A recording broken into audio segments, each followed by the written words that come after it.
So today after playing quite a bit of the jungle, I'm going to talk about the jungle tier list going into 13.1b.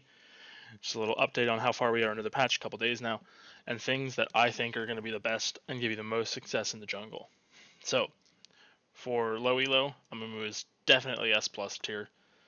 The power of demonic being very, very good. I think Amumu is still very high value. He doesn't even need to build demonic. He is also a great user of Radiant Virtue, team fighting tank.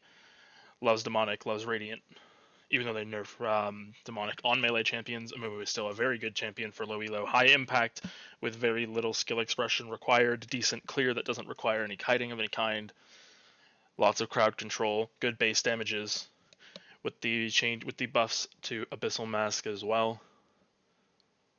This is also going to be a small buff to Amumu, even though Demonic got nerfed. You have the things like Radiant Virtue when untouched, which is a very, very good item on any team fighting tank. So Amumu is going to go in S plus tier for low elo. Bel'Veth. Bel'Veth is... she's going to float into the A tier. Is like stylistically, she matches up well into tanks as kind of an anti-tank champion. But the issue is that Bel'Veth takes so long to get off the ground that with the way the jungle is playing out right now, with most champions being like Maokai, Zac, Amumu, those types of champions, just hard rushing Demonic Embrace into Radiant Virtue second, they are spiking so much earlier than Bel'Veth, and kind of you snowball your team through team fighting with those earlier spikes, as Bel'Veth can't really pressure these guys in the early game as much as she would like to. But she's definitely situationally good, and if you have an Enchanter support or just a mobile team overall, Bel'Veth can definitely become a pretty valuable bruiser to have with the true damage she's able to put out. Diana. Diana is going to be the same she's always been. She's a very solid pick. Definitely not S plus tier, but definitely S tier. She's still got a very good clear. Her itemization hasn't really been touched. She was a champion who loved demonic anyway, and yes, they nerfed tank Diana by reducing some of her bases, but realistically, you look at Diana. I've been running a Diana build where I go Conqueror very standard, and I go Demonic, Sunfire, Radiant Virtue, and then Zhonya's.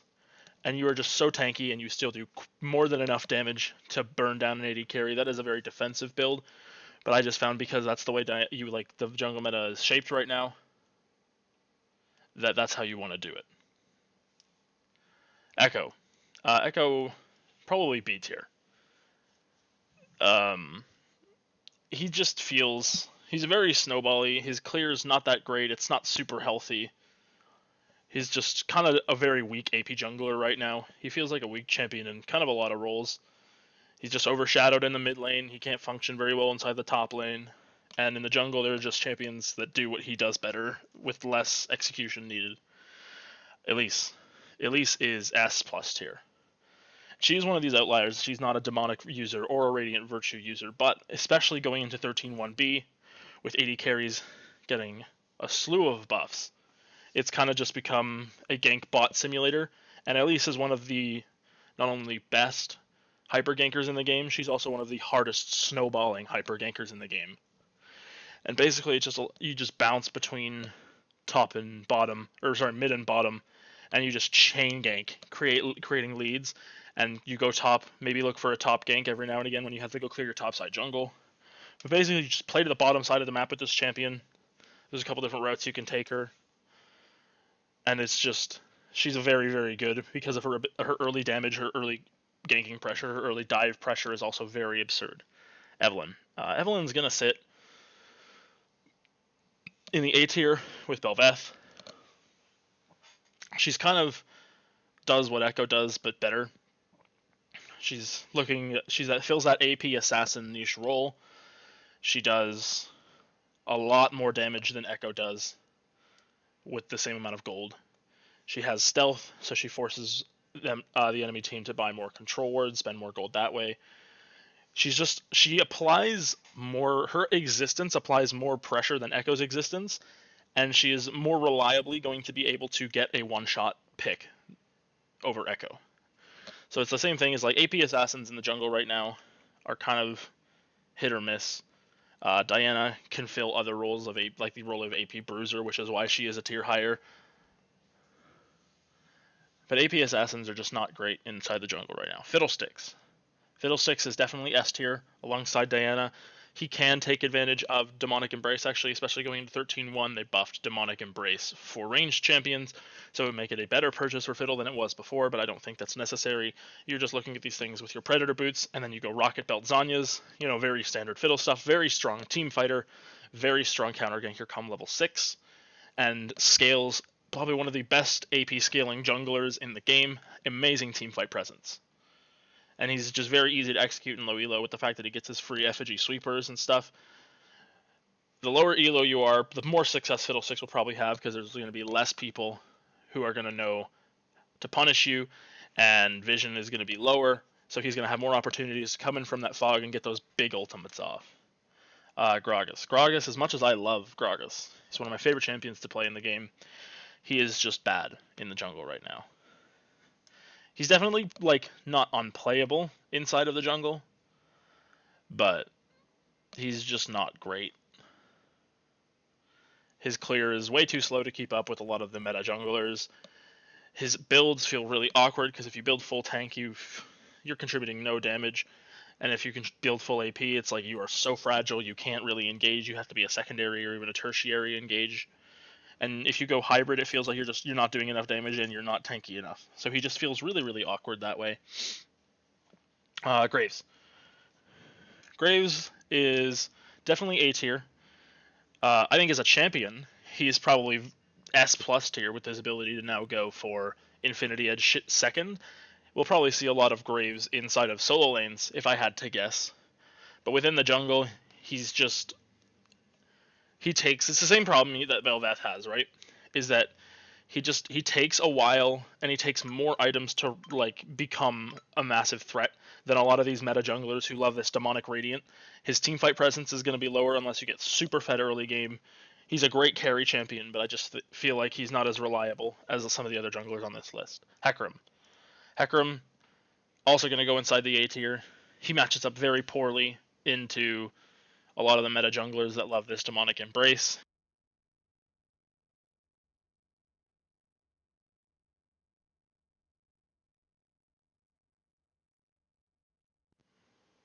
Who knows? Some version of maybe tank Hecarim will come up, and we'll see Hecarim kind of slide his way back through.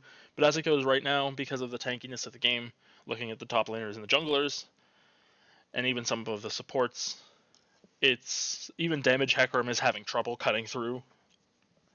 So I feel like he's, I changed my mind. I'm gonna put him in B tier. I'm gonna put him with Echo. He just feels very, very weak right now if people are following the meta and picking the correct champions.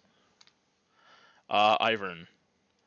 I actually if I had to guess, Ivern probably sits in B tier, but in lower elos, where games tend to go a lot longer, I want to put him in A tier, because with 80 carries getting buffed, keeping them alive is going to become the name of the game. And that's Ivern has Daisy to peel, he has the shields, he has a root. He has high peel and high ability to just keep his 80 carry alive. And I think in very niche situations, if you already have a strong front line, like say you have a front like an engaged tank support and a tankier top laner, then Ivern can become that supplementary enchanter who also provides Daisy as a form of frontline and peel. And I think some very interesting things come of that. But for solo queue, he definitely is going to fall down into that B, maybe even C tier. Jarvan. So I think Jarvan is S tier. Not because he does crazy damage or he's super great in any phase of the game. He's another one of those things like Elise, where he does not need a lot of gold to be an effective ganker. Jarvan can just hit level 2 and just permanently sit bottom lane, and with the function of Cataclysm and his EQ, he is always going to find value within a team composition, even if he hasn't been farming, So Jarvan is just a solid pick. You don't have to be a pathing savant. You don't have to be a mechanical savant. He has got good ganks.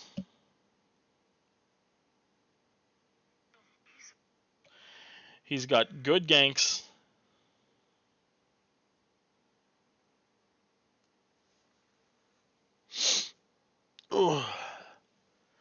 He's got a very good, just very good on low economy, hyper ganks. Probably going to come back towards this bottom meta. Also with AD carries being buffed, his attack speed steroid that he provides to his whole team. Also going to find more value. Jax, don't. He's just not great. His clear speed is not great.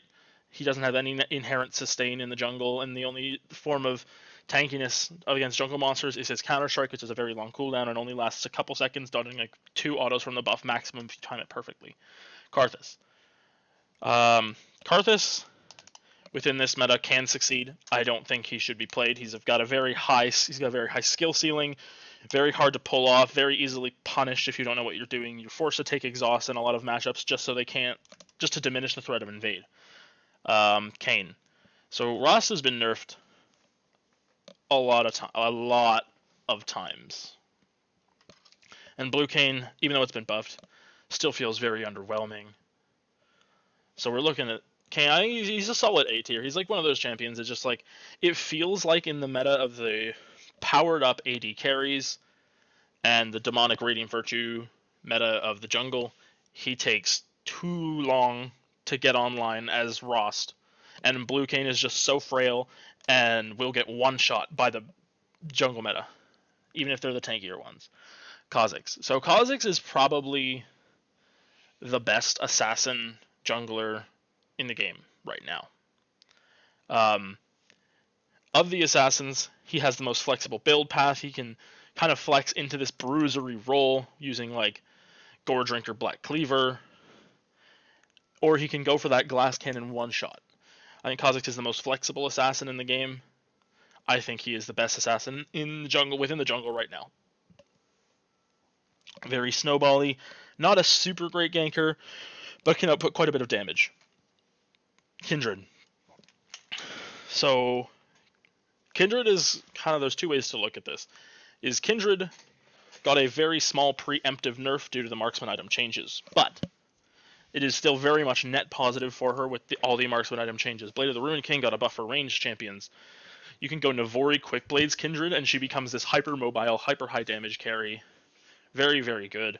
You can also go towards Infinity Edge Kindred if you were just going to be playing more of a lethal tempo, just want a backline marksman style. She's got a couple different build paths. You can go for the bruiser like Bork Black Cleaver style. You can go crit with Navori. You can go crit with Infinity Edge. But, and this is a very large but, is that in the early to mid game team fights, she again faces the problem of these champions like Imumu, Zac, Maokai, just bringing so much more value in early mid game fights that a lot of times they require less economy to be useful. They require way less economy to be useful. They require less skill to pull off effectively, and their team fight presence and early ganks are just better than hers due to their having damage and crowd control to provide, whereas Kindred only provides damage. But in the hands of a skilled mechanical player who has some decent knowledge, Kindred can definitely carry games. That's why she's in the S tier and not the A tier. Lee Sin, don't play this champion. He is very mechanically hard to execute. His build paths are all very, very difficult now. Gore Drinker lost its ability haste. Ravenous Hydra lost its Omnivamp, which was a big deal for Lee Sin. Ma lost its Omnivamp, lost its ability haste. Death Stance got its healing absolutely gutted, lost its ability haste. Lee Sin's itemization on this patch has just been utterly nerfed. And it's just, not only is he mechanically hard to pull off, his itemization has been nerfed. He doesn't match up well into the other junglers. He will almost never find more value with Lee Sin than you will some of these other junglers on the list. Lilia. So this is kind of predictive. I played a couple games of her, but Lilia not only received a bunch of direct AP ratio buffs, she received another buff through the demonic buff for ranged champions. So Lilia is counted as a ranged champion, which means she is on the receiving end of not only the direct AP ratio buffs, the demonic damage buff, the burn damage buff on demonic for herself. So this champion, I think, she is the thing she lacks is that her early ganks don't have any crowd control until she hits level 6, so she's a little reliant on her team for setup in the early stages. But come mid-game, Riftmaker, Demonic Embrace, not only are you very tanky, You have quite a lot of damage. You go Riftmaker. Realistically, the best build you want to go on Lilia is, right, you go those Lucidity boots with Predator.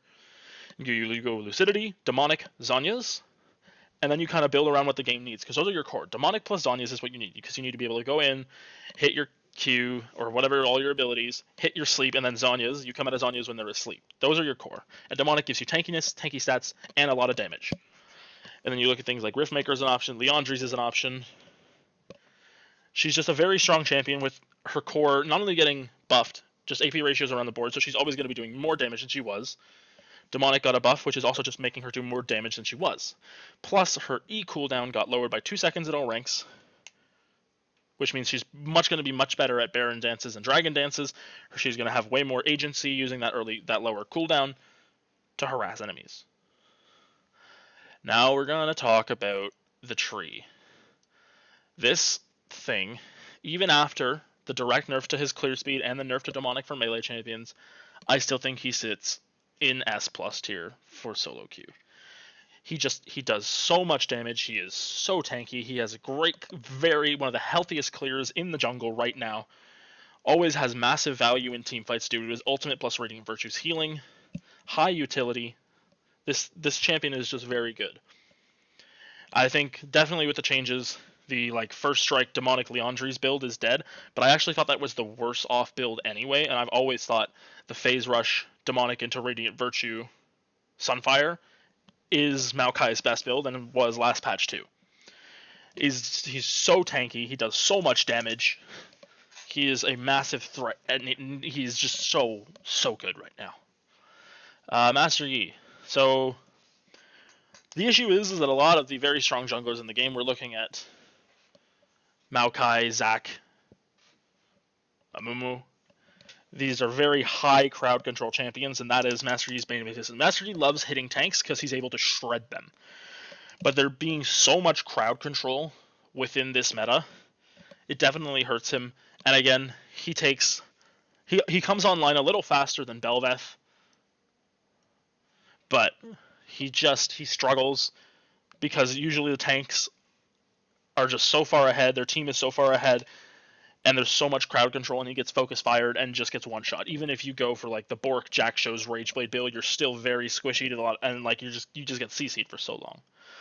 Mordekaiser. Ever since the change where Mordekaiser only gains passive stacks on large monsters, his clear speed has slowed down significantly, because he can't just queue the multi-camps and instantly have his passive up and start burning. It's definitely slowed his clear speed down a little bit. He is a Demonic user, but he does not utilize Radiant Virtue well, and there's just higher value. He's not a super high value team fighter, right? Because he wants to isolate somebody, and within the jungle, you're going to have less experience and less gold than you would from the top lane, which kind of just diminishes Mordekaiser's purpose. Also, one of the Mordekaiser's biggest flexes in draft is he's able to ult the enemy jungler so that they cannot smite a neutral objective, which if you're the jungler, kind of defeats the purpose, and then it's left to flip whose team gets the last hit on the dragon. I think there's just much better things to do with Mordekaiser, and he will sit comfortably in B tier alongside Hecarim, Echo, and Ivern. Nidalee. Don't play this champion. The amount of work that needs to be put on Nidalee to do anything in a game is astronomical, and you can get 10 KP by 15 minutes and you'll still feel useless. However, I think there is, again, a very niche situation where Nidalee could be used. So I think AP Nidalee, your Night Harvester, Lichbane, whatever stuff, I think that's useless in this meta. I think it's bad, very bad. However, with AD carries getting all those buffs, and Marksman going to definitely be becoming the top of the food chain again, I'm looking at the things that back in the meta of Moon, Staff, Nidalee. So maybe not Moon, Staff, maybe you go Moon plus Sensor, and you just play Nidalee, and in the early game, right, her base damages are always going to be the same, so you can still have the early high damage jungler that you want, and then you can go Moonstone into Ardent Sensor, and you become kind of functioning as a pokey support aspect of Nidalee, because she's going to function the same way in the early game. And then as you transition into mid game, you're still going to be getting a little bit of AP from Ardent Sensor and Zhonya's, because your core is going to be Moon, Sensor, Zonia, and then after that you probably don't really need anything else, right?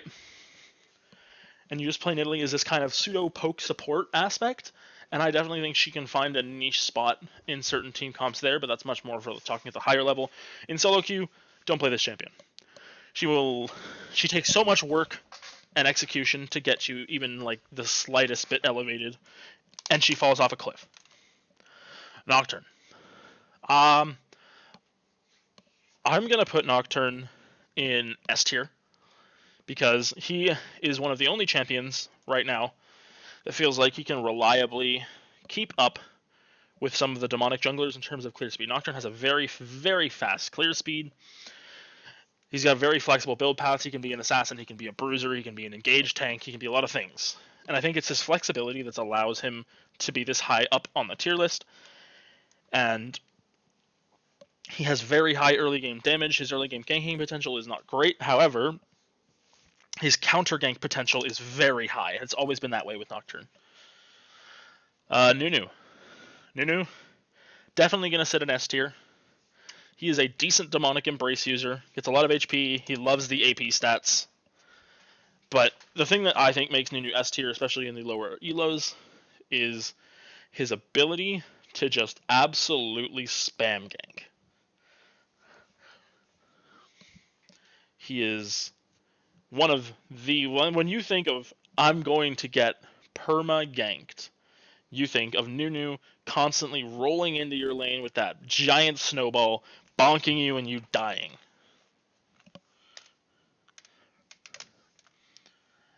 Next up we have Olaf. I think Olaf is definitely, he's going to sit comfortably in the A tier. And so the reason Olaf is an A tier is like he is still, Olaf will always be Olaf, right? He is absurd early game damage. His utility kind of falls off throughout. But the problem is even with all the CC in the game, and Olaf being Olaf, you think, oh, Olaf is probably one of the better bruiser junglers you can play. He just doesn't have enough value. You can go Radiant Virtue Olaf, but why would you ever want to do that? Like, you could go, there are worlds where I've tried it, and I've gone Lucidity Boots Black Cleaver into Radiant Virtue Stoneplate Olaf, and it actually hasn't felt awful. And I've tried like Damage Olaf, I've tried so many variations of the champion, and unironically, the way Olaf feels best if you're playing him is going that early Lucidity Cleaver, especially with Cleaver receiving buffs. It's a very good item, spikes Olaf very, very hard. So Olaf sits there, he hits the Cleaver spike, is an absolute monster when he hits that one item spike. Next up you get Radiant Virtue, you become very tanky, you still do lots of damage. Then you have Stoneplate. Again, more tank stats, you're basically just, your damage stagnates. And the problem is, if you go Gore Drinker, you go damage, he just feels too squishy. He just gets exploded in the mid game with AD carries spiking so much harder. And the only way you can change that is maybe going Ninja Tabbies, delays that, but then without Lucidity Boots, having your Ghost/Flash on a longer cooldown feels like he has way less access to do the things he wants to do. But the best way I found to play Olaf is you run Ghost, and you have the Lucidity, Cleaver Rush, and then you go Radiant Virtue, Stoneplate, get these raw tank stats, this raw value out of your items for your team, and you just become this massive frontline, and you shred armor for your AD carry, and tank as hard as possible for them. And the thing is, Olaf also loves ability haste, and both Death Dance and Maw got their ability haste removed, so those are two items he loved to build when he was building more offensively that lost ability haste, which is a very nice stat on Olaf to have. Pantheon. Pantheon has very high early damage, good point-and-click crowd control. The problem is he's just overshadowed by a lot of other junglers. You know what, he's not C. I'll put him in B. His clear speed is the main thing that holds him back. So Pantheon's clear speed compared to some of the other hyper gankers is a lot slower. He's pretty comparable in clear speed to Jarvan, but his ganks are much less long range and definitely require more setup from your team, whereas Jarvan can kind of be that driving force behind them. Poppy. One of Poppy's main things is just stalwarting these divey bruisers and assassins, which we're seeing a lot less of right now. So with the changes to bruiser items in 13.1b, we're definitely seeing a lot less of these like hardcore dive bruisers like your Camilles and your Irelias. Jax is still very prevalent within this meta, so is K'Sante.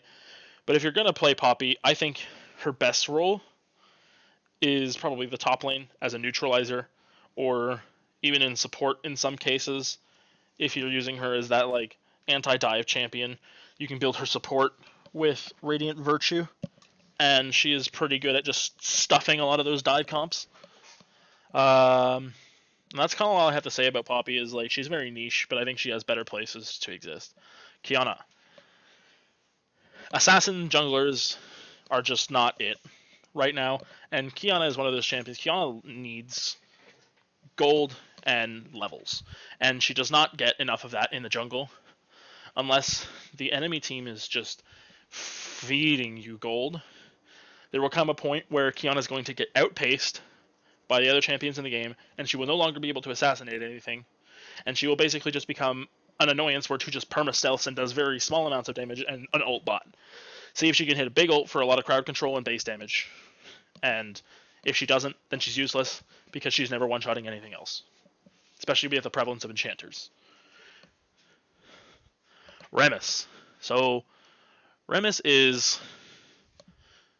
a decent enough champion, and I am tentatively going to put him in A tier. Thornmail got a direct buff to its armor to damage ratio.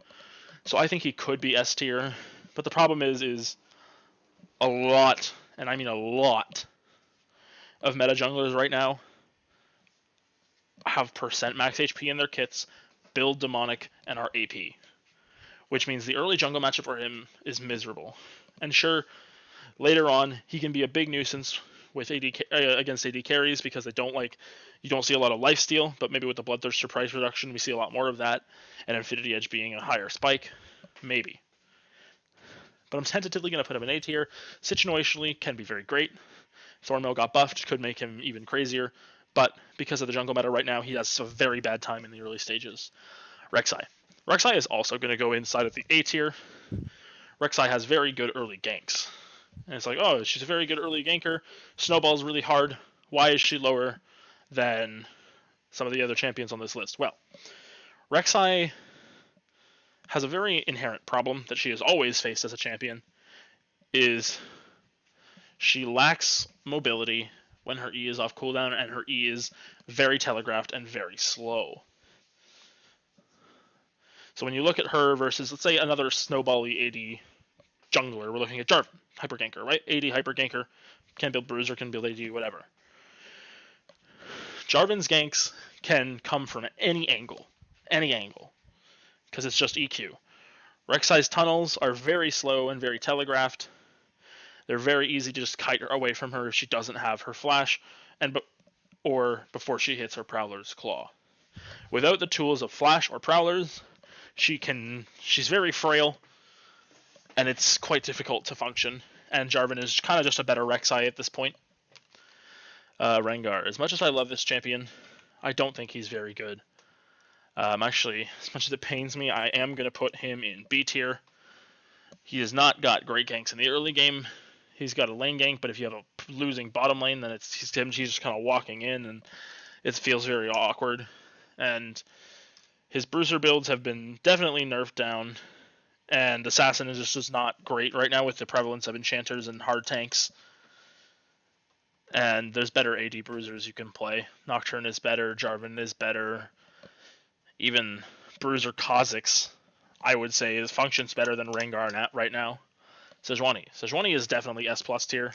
It's like, wait, but she's not inherently a hyper ganker, and she doesn't use demonic. Well, Sejuani has very potent ganks. Yes, she needs to clear, but she has a good clear speed. She has very potent ganks, especially when paired with a higher crowd control bottom lane. Even if it has a very low crowd control bottom lane, once she hits level 6, she is a very big threat. And she is naturally a very, very tanky champion, with her passive giving her all that armor and MR for the first few seconds of a fight.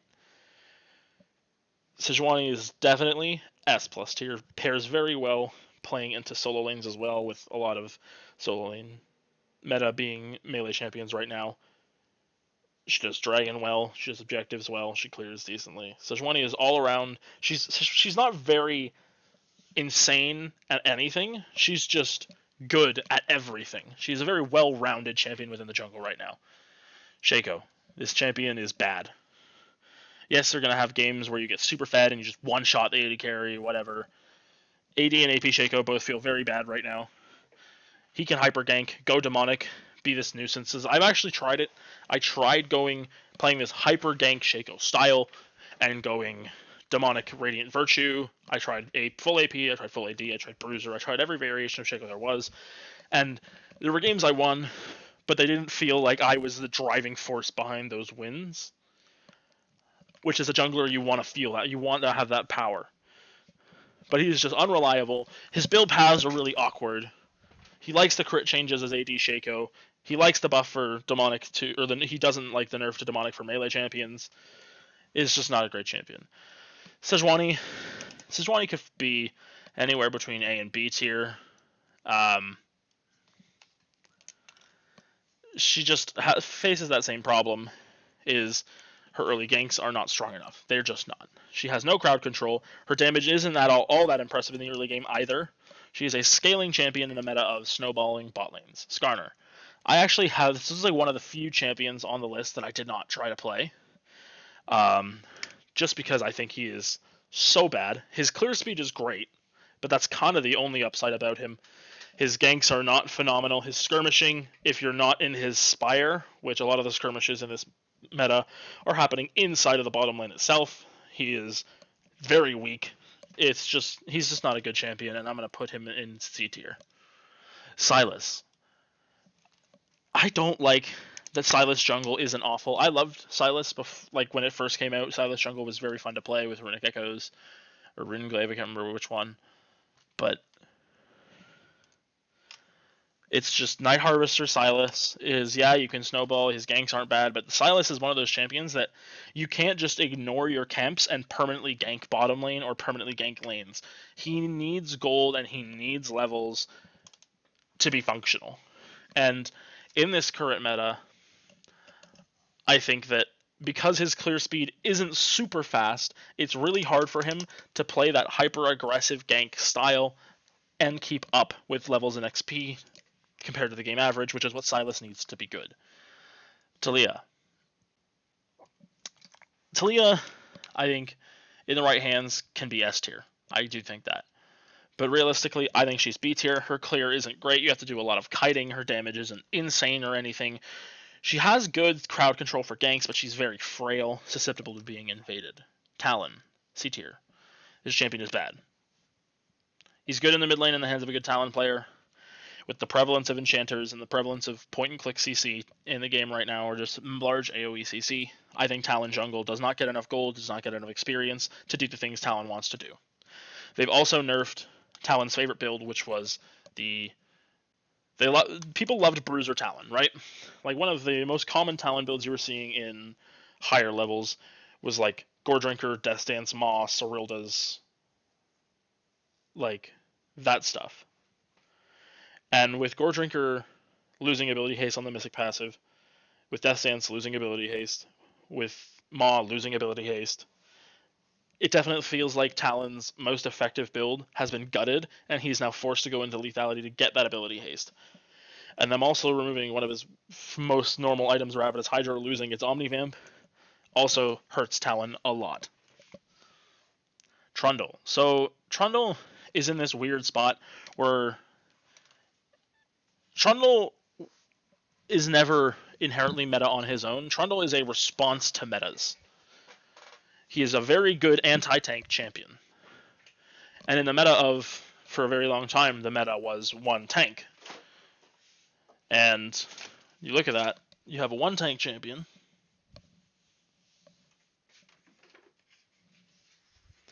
And that was where Trundle excelled. He is also a direct counter to things like AD Bruisers. And with the majority of the jungle meta right now sitting as AP Bruisers, Trundle is going to feel inherently weaker. Right? With AP Bruisers being the wave right now, Trundle is always going to feel inherently weaker than he was. And in a world where maybe we see AD Bruisers come back, even if Trundle receives no direct buffs to any of his abilities or items, and for whatever reason they nerf the AP junglers so much that we see some AD bruisers come back, like look at the Viego, you look at the Olafs, you look at the Nocturnes, right? These champions that are typically built as like these bruisery champions, Trundle's prevalence rises. Because he takes away attack damage, he takes away health, he takes away armor, and he takes away magic resist. Trundle is never good on his own. He is a response champion, and he was designed that way, and it's probably always will be. Udyr. Udyr, definitely S+ tier. Yes, he received a very minute nerf to Phoenix Stance in this latest patch. Doesn't matter. He loves Demonic. You can go Radiant Virtue, though I don't recommend it. He probably wants Jak'Sho, which is still very good. He's this frontline dive disrupting force. He is definitely not as good as Sejuani, Maokai, or Amumu, but he is definitely still S+ tier. He sits above Diana. He sits above Jarvan. He is at the bottom. I would say Udyr sits at the bottom of S+ tier. He's got good ganks. He's got the slow from his ult. He's got point clicks DC. Viego. Inside a solo queue, I think Viego sits at an A tier. He's not awful. He's not great. His early ganks aren't anything special. They aren't anything awful. Viego, with the changes to bruiser items and just the way the game is sitting right now, he just feels like a very mediocre champion. He's not awful at anything. He's not great at anything. All of his value comes from if your team gets a huge assassination on the enemy AD carry and you can possess them, then yeah, you can win the fight that way. But I feel like relying on a passive to potentially gimmick your way into winning the game is not a great way to play League of Legends. Vi is definitely S+ tier. She has great early ganks. Her clear speed is good. Her itemization is fantastic. And I don't know why you see so many people still rushing the Chempunk chainsword shit. Stop it. Black Cleaver is one of the best items in the game for Vi, and it received direct buffs on this patch, giving her more attack damage, more HP on that item. And that's the thing. Vi doesn't need a lot of tools to deal damage. Her bases deal a lot of damage. She shreds armor with her W. She give her Cleaver, she shreds even more armor, and she's still going to do great damage with Conqueror. You can go Hail of Blades if you're feeling even more aggressive in the earlier stages, which I think is probably better, even no matter what build you're going. I think in this current meta, Vi loves Hail. It makes her early ganks much more potent. She has higher burst damage, higher threat. But you're looking at these things, you look at these Black Cleaver into the Radiant Virtue, because it's just such an insane item, and Vi really only needs her bases and Cleaver in the early to mid stages to do damage. And Vi, I think, escapes that Olaf factor, where she needs a second durability item, because with her she has much better natural tank stats than Olaf does. Plus she has her passive shield, which she'll proc probably twice in a fight, which is just a lot more effective HP than Olaf is going to get, which allows Vi to, I think, go Cleaver, Radiant Virtue into Sterak's third, which is going to give her more damage. She's still going to be plenty tanky, and I just think she is an incredible champion. She's one of the best AD junglers in the game right now. As you can see, she is the only actual AD champion that is sitting in the S+ tier, and it will stay that. It will probably stay that way. Volibear. Volibear is just another one of those champions that I don't think he's awful. I don't think he's great. He's going to sit inside of the A tier. He has got decent clear speed. His itemization is pretty average. His early ganks are nothing special. He can get good ganks off, but there are champions that just do Volibear's job better than Volibear does it, which is why he sits in the A tier. Warwick. Low elo. Warwick is always going to be a very consistent. Unless they overbuff his numbers or overbuff his items, he's never going to be higher than an A tier champion. He is solidly he's got a very healthy clear. He's got decent clear speed. He's got decent early ganks. He scales decently well. Warwick is one of those champions that just does almost everything decently, and that is why he will sit comfortably in the A tier. Wukong. I really want to put Wukong in S+ tier, especially with the buffs to Black Cleaver. But Death Dance and Maw were two very normal Wukong items, and they both lost their ability haste, which is a very important stat to Wukong. So I do think that. I think the item changes to Death Dance and Maw and just the way the jungle is playing out right now. Nox. So if you'd asked me for 13-1, I would have put Wukong in the S tier. But now, with those item changes that happened not only to his item pool directly, but the item pool of the champions around him, I think he is knocked down to the. I think he's still top of S tier, but I don't think he's S plus anymore. Xin Zhao. Xin Zhao, I think, exists at the bottom of the S tier. He's a very, very good hyper ganker. He does lack a little in clear speed, but his early ganks, Xin Zhao is known for those early ganks, right? He's a very good early ganker. You go Halo Blades, you have incredibly fast damage and incredibly fast crowd control with the knock-up that allows your team to follow up with the Halo Blades attack speed if you auto-reset properly. Last champion, Zac. So Zac is going to sit in the mid to top of S tier. He loves Demonic Embrace and he loves Radiant Virtue, which are two of the best items in the game now. Even after the nerf, he has so much dive potential, he has so much crowd control, and has such high base damages combined with Demonic's burn damage and the AP it gives, and the scaling with HP to convert it to AP. Zac is an all-around amazing champion. He actually did not receive any direct nerfs, whereas Maokai received a small direct nerf to his clear speed. And I actually think if I were to organize the S plus tier based on champion strength, it probably looks something like this. And then if I'm going to organize this by champion strength, I think we're definitely looking at Wukong here, then Fiddle, then Jarvan, then Diana, then Nocturne, probably Xin Zhao here, Kha'Zix, Kindred, Nunu. Put Nunu there. This is a smorgasbord. Any of these champions, just based on if you play them or not, shift around within the A tier a lot. And these champions are just all bad, and I don't think you should be playing any of these champions in the B and C tier, so I'm not even going to bother ranking them from good to bad. Well, guys, that is everything. Thank you. Have a good one.